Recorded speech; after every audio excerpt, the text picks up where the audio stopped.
নেতাজি সুভাষচন্দ্র বসুর ১২৮তম জন্মদিবস পালনেই সেজে উঠেছে ত্রিপুরা।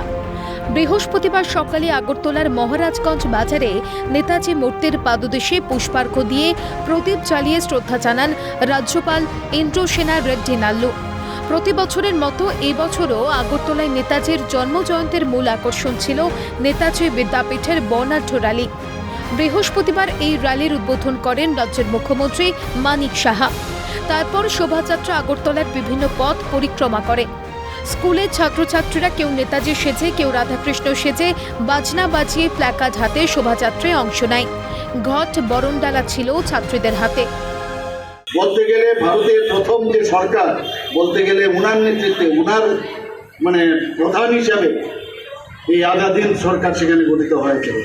জাপানের আর্থিক, রাজনৈতিক এবং কূটনৈতিক এবং সামরিক যে সহযোগিতা, সেটা নিয়ে উনি আজাদ হিন্দ সরকার প্রতিষ্ঠিত করেছিলেন। আজাদ হিন্দ ফৌজের যে নেতৃত্ব, সেটা দিয়ে আমরা সবাই জানি যে ইম্ফল পর্যন্ত উনি চলে এসেছিলেন। এবং আমরা জানি কংগ্রেস কমিটি যেখানে ভারতের ডোমিনিয়ন স্ট্যাটাসের পক্ষে মত প্রদান করেন, সেখানে সুভাষচন্দ্র প্রথমেই বলেছিলেন যে না, ভারতের পূর্ণ স্বাধীনতা সেটা আমাদের দাবি, সেটা রাখতে হবে। এবং শেষ পর্যন্ত লাহোর যে কংগ্রেসের যে ঐতিহাসিক লাহোর অধিবেশন, সেখানে বাধ্য হয়ে কংগ্রেস পূর্ণ স্বরাজ মতবাদ গ্রহণ করতে বাধ্য হয়। বিজেপি প্রদেশ কার্যালয়েও নেতাজির জন্মদিন উদযাপিত হয়। উপস্থিত ছিলেন প্রদেশ বিজেপির দলীয় নেতৃত্বরা।